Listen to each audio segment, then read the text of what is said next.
every single one of you, when you think about what you do at your workplace, I think that you could probably tap into one of these B4 messages anyway. They're really, really simple messages, but ground in a lot of evidence-based research, really strong stuff, the neurosciences, as you were saying. So in our B4 stories, like I've got stories about, and I'm, at the moment now, I look at my little list that I kind of try to carry in my head, and I'd love to be able to remember them all. But I've got stories about where I've seen inclusive communities, engaging people. I can tell a story about that because I know that's important. That loving and secure relationships is the one that I told just before. Mm-hmm. Healthy food and environments. Oh gosh, I could tell stories about watching kids doing this. Get a sense of belonging. I got stories about that I share with that one. The access to services and support. And that's probably some of you guys, whenever I've come to visit, I can tell stories about what I've seen there. Beautiful. And also opportunities for play and discovery. That's my world. Yeah. So they're the messages that I've got stories for. And the thing about it is, that's me. But who are the storytellers? Who are you? And where do we get these stories from? I'm off to Cockle Creek this weekend. It's a long weekend coming up as we're filming this for the Communities for Children conference. Never been to Cockle Creek before. I've heard it is superb. It's beautiful. So I thought, right, I need to do a bit of research here. I want to make sure I get the right sites, make sure I see the right things, don't miss out on anything, plan the weekend a little bit. So I quickly Facebooked, a couple of friends in Tasmania that I know have been there. I went to some work colleagues. I thought, I'm pretty sure some of these colleagues would have been to Cockle Creek and they'll know the inside knowledge. Interesting, thinking about it later, I didn't go to the Discover Tasmania site. I didn't go to TripAdvisor. I didn't go to National Parks and Wildlife site. And that's not because any of these sites are bad. They're wonderful, they're great, they've got great information on them. But what I learned was that I trust information from people that I trust, that I've got a relationship with. I trust my friends to give me the good heads up on what's happening in Cockle Creek. I trust my work friends because they're Tasmanians and have lived here forever, that they'll know the good oil on Cockle Creek. So we take information in from those that we trust. Don't trust me to tell you anything about Cockle Creek, my friend. Never been there, want to go, want to find out from you. I can tell you afterwards. Yes. And it's actually really interesting. There's a group Eldermans that do a trust barometer every year. And it basically measures the level of trust people have in a range of organisations, governments, businesses. But what it's finding is people are getting less trusting of government, organisations, business, but where they are trusting is friends, families and communities. Wow, so that's where our storytellers, if we're going to get our B4 messages, come from. I can only do a little bit. I can tell my stories to you, but it's trying to empower other people to actually understand these stories. Yeah. So what we're hoping that you can do, and the action that we want you to take out of the stories that we're telling, that I'm telling, is how to actually construct a story and become a storyteller for any of the messages that you have that we know resonates with our B4 messages. So when you are thinking about storytelling and you want to get some messages across, so in fact, I had to do some work. I usually just go blah, straight off the top of my head, but I actually had to write and construct to make sure that there was a process that I was following. So in the story that I told you, what do you remember? And I love that you reinforced the pipe. Oh yes, I could hear the sound. so there's the image. So when I started, I put into my story, I started off with who was there, when it was at the Fantastic Artastic, and where it was at Northern Children's Network spaces, and there were actors, there were artists there were family members, etc., etc. So I was painting a picture for you. So then I was trying to be as concrete as I can with details of the story, the slapping, as you did with your Cockle story. Is Cockle Creek. Cockle Creek. I'll get there. I think is there a television series made out of that yet? If not, there's gotta be a song about Cockle Creek. There will be. So telling the story with concrete details, what happened, what was occurring that you can picture. And then there's these two magic phrases you could use. You could use the reason I'm telling you this, which actually draws people from the story into the messages that you're trying to tell. So you've warmed them up. Yep. And then the reason I'm telling you this, or what I learnt from this was, because sometimes I see something and I need to share what it was that I was thinking about, and that's that reflective kind of a question. But you can say, the reason I'm telling you this is blah, blah, blah. And you know who's doing that beautifully at the moment? Harvard. Harvard and the Centre for the Developing Child. Send out the material, don't read the long thing, but they've actually been saying the reason that I'm telling you this. Loving it. I'm loving that this is getting out there. So then you sort of finish that with the reason that I'm telling you this is a really simple, clear message. And for me, my message was, I'm linking this back to some of the B4 information. And then I'm supporting the information by saying it's evidence-based what I'm telling you this, that this is an important part, having loving and caring relationships, having the opportunity to play. So those links in there, and your message was, you trust your friends. Great message. So it's finding out and linking to that message, supporting it with a bit of research. And honestly, if you're trying to sell anything about working with kids and families, just go to the Harvard Centre for the Developing Child, as I mentioned, or Telethon Kids. Lovely, lovely messages. And so it's supporting it, but then get to a point. Yes, you've got to do something with all these pieces you're grabbing. If you're going to be a good storyteller, you need a system. And the end of that is to actually, what I was hoping you would do is take some action. Either to do the sort of toing and froing that I was talking about, or become a storyteller yourself. Is to take some action. So that frame, the frame that we're developing, leads to that. And I think, Di, you've also given some great example that, look, stories are everywhere. There's public stories, Harvard Centre for the Developing Child, private stories, my Cockle Creek experience, and there's also some of those, those personal stories, my Cockle Creek, and, maybe you've had a conversation with a family or a friend and a story's emerged. With permissions, you're able to use that as your story. Just the other day it was pouring down rain in Hobart. I'd had a huge day at work, driving home, in the traffic, sitting at the traffic lights, really had enough and just wanted to be home. I just sort of looked over, onto the left to the footpath, and here was a mum holding the hand of this beautiful little child, I'm guessing around 2, great yellow rain boots, great red raincoat, jumping with wild abandonment in this puddle that had formed on the sidewalk. Now, Mum, in her other hand, had a couple of bags of groceries. And I'm thinking, I reckon a lot of us are feeling with you, Mum, because you've got 101 million things you're probably needing to do. But you are taking the time to allow your child to just explore and experience the joy of jumping in puddles. And, just that wonderful looks that they were giving each other. It did just resound home to me. B4 stories are everywhere. You just need to look. And, my challenge to everyone, my action I'm asking everyone listening to us today to do is, on your way home, find a B4 story.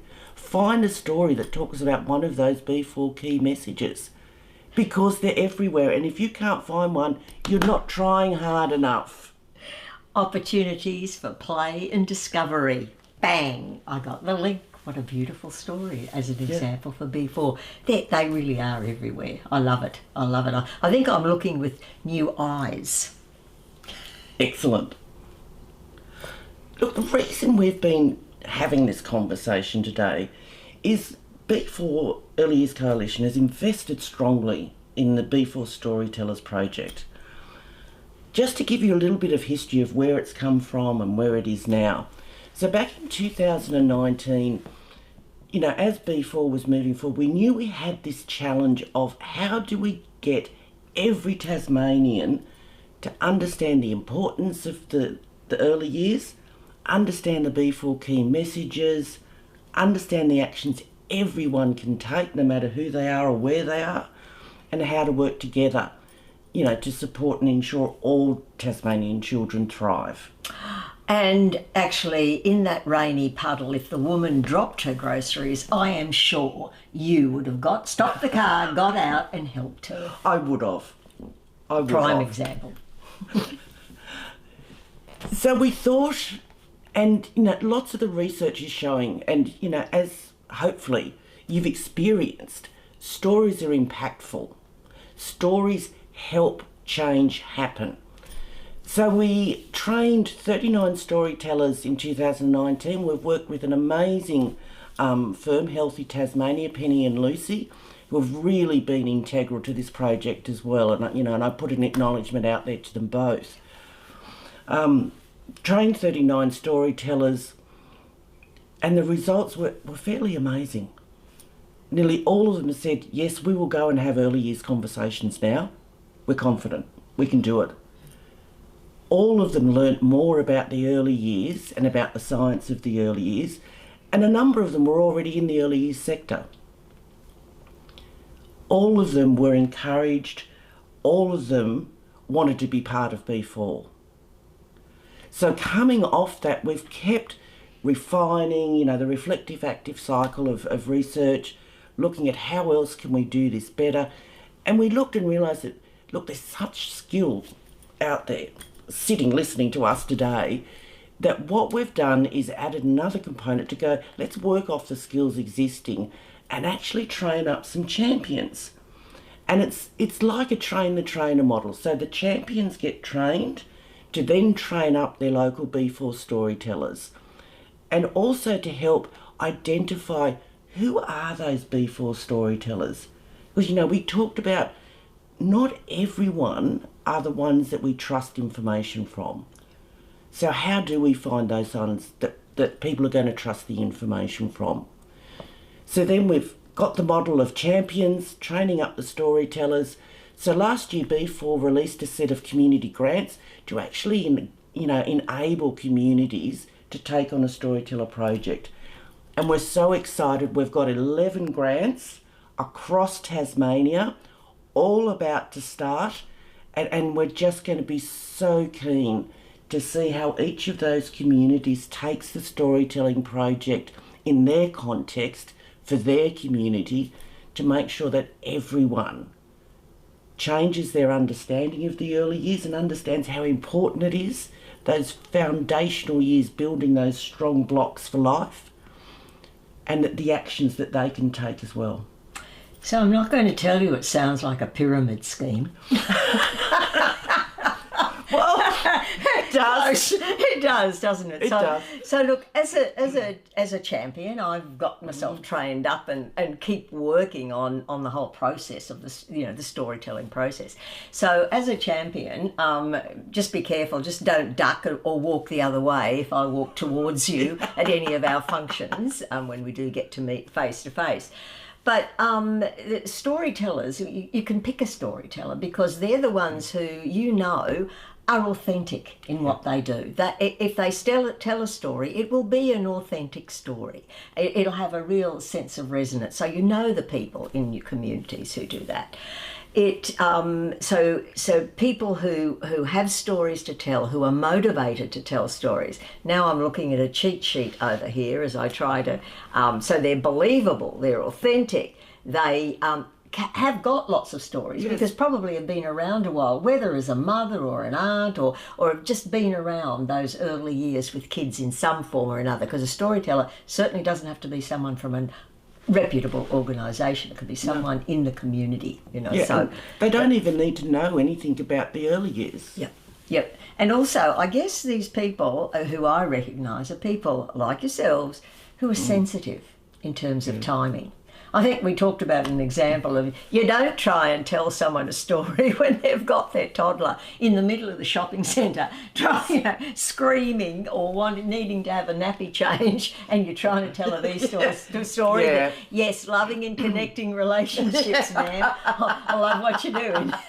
You know, so it's those people. So in terms of reaching out for storytellers, and the having the capacity to actually say, yep, I'd like to develop a framework. I'd like to actually start to professionalise my storytelling, because I too want to be part of this pyramid scheme and have the whole of Tasmania taking action on behalf of those early years, those birth to 4, those first 1,000 days, those pregnancy, because that's when the brain develops strongest and most powerfully. Yeah. That's as a champion who I'm going to be choosing. Excellent. Who do you know? Look, we really hope you've enjoyed the last 20 minutes, and we look forward to staying on and doing your questions and answers. We have got some reference material, and we'll pop that up for you, and I'm sure that'll be available through the conference. But yeah, we look forward to hearing your questions very soon. And what we're hoping that you will do is think about the sorts of things that you want to now know to come on and, you know, and carry this and try this out. And even if they're not the B4 messages, we know that the messages that you'd be wanting to share will fit within the B4 framework anyway. Doesn't matter. We're all trying to achieve the same thing, I think. So be ready. We probably won't have had the makeup. And the styling. We may. Yeah, I'll still be redhead. I'll still be grey. So we look forward to seeing you sort of in person, or at least interacting, because we know that's where the best development of ideas comes from. Yeah, and please jump onto the B4 website, b4.tas.gov.au. There's lots of resources and information about the project on there as well. Thanks. Thank you.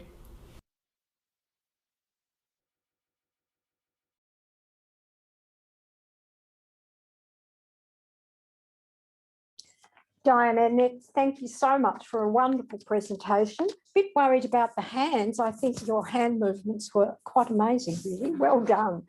And I'm one of those trained storytellers, so I can vouch personally for everything they've just said. Can I just, before we go on to your questions, can I just remind people that we are recording this session, and it will be available later on for you to have a look at again, or show to your friends who might have missed out, because that's just a wonderful strategy, isn't it? A wonderful way of spreading the message. So we do have some questions. Hello, Di. Hello, Annette. Can we hear you and see you? Yep.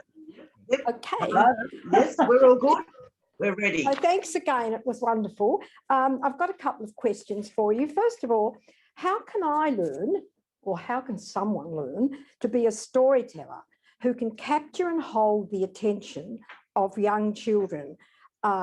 Is there somewhere I can go to do this better? Now, I think this is an important question, because I think this person has got a different perception of what the storytelling is. So you might like to just comment on that. And If I can start on that one, it's an interesting concept. When I first heard about it, I too was first imagining, okay, being a storyteller. And we know that young children love stories, and learning how to tell a story, engage with your face and your eyes. In fact, that's what we do when we interact with adults too. So for me, I had to make a mind shift. And sometimes when I've tried to explain the B4 Storyteller Project, people immediately jump in.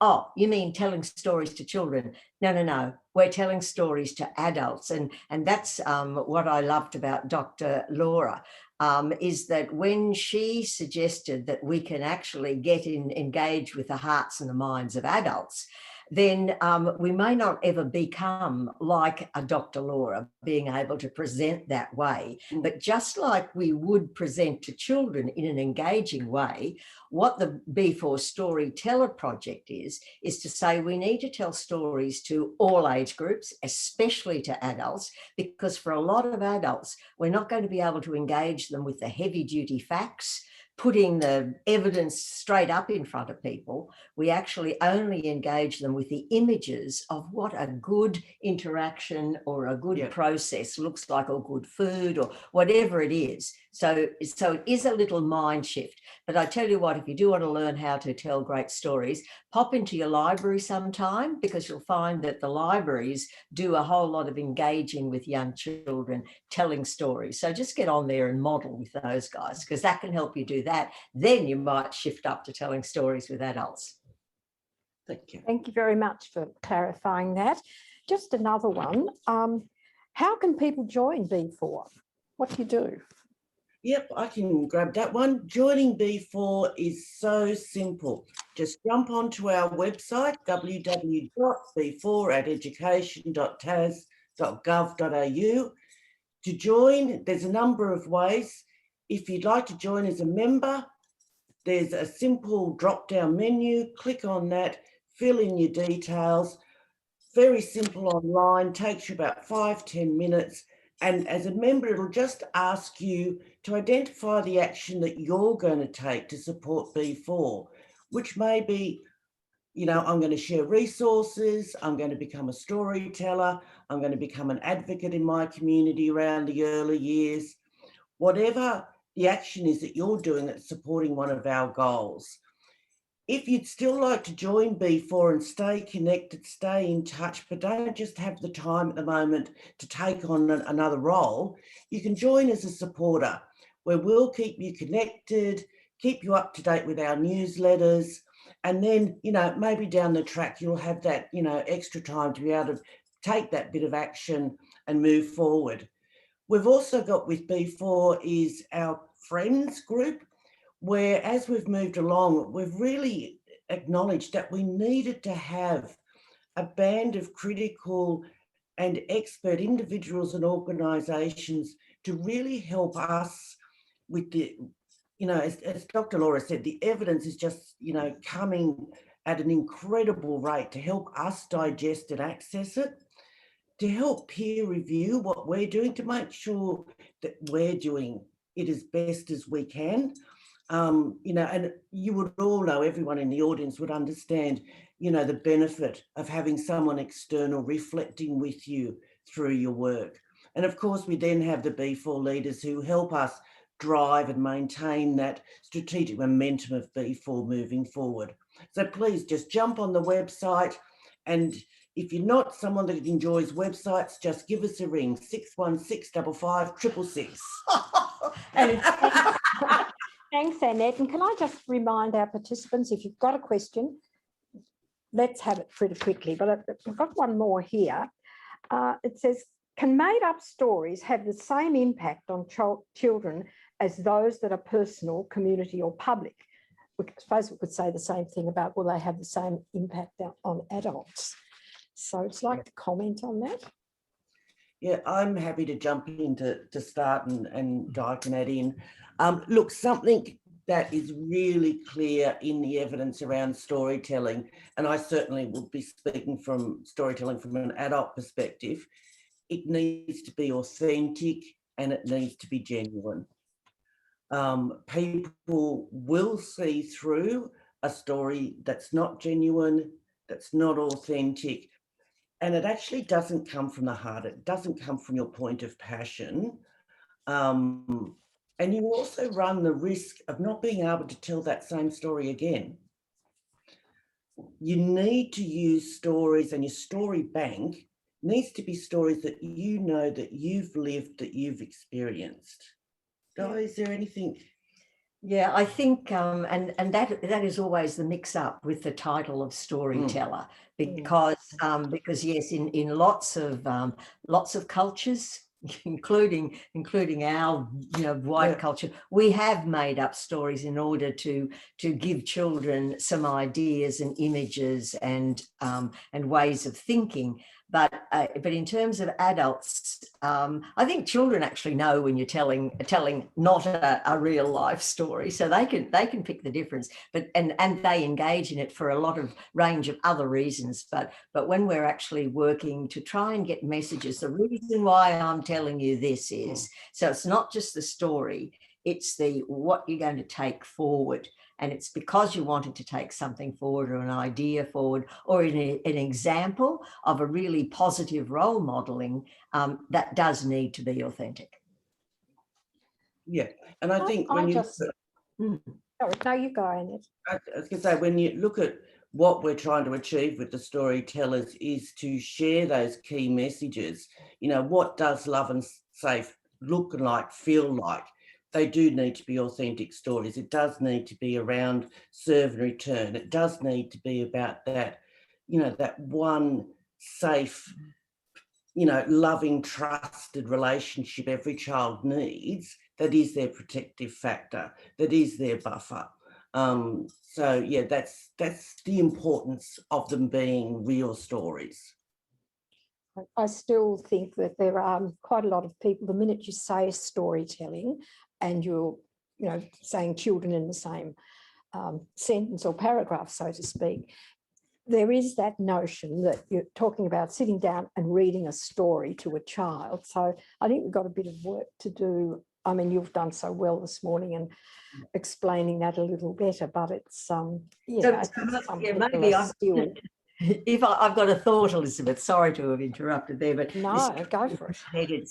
It's like this one is not a two children story, it's a for children story. We're telling stories on behalf of and for children to advance what we do with children, if that makes a difference. Yeah. Okay, I might offer the word about. Yes, about as well.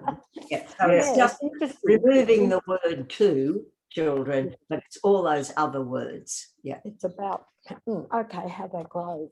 I'm not sure that we have any further questions. No, we don't have any further questions at the moment. So can I just once again say thank you very much for an outstanding presentation. But time is running out as well. So to everyone else, if you've enjoyed our workshop, however, I'm afraid we can't go on, but please do as Annette says, contact us and we will love to have some interaction with you. So a huge thank you to those wonderful presenters, and please join with me in giving them a round of applause virtually. So well done, Annette and I.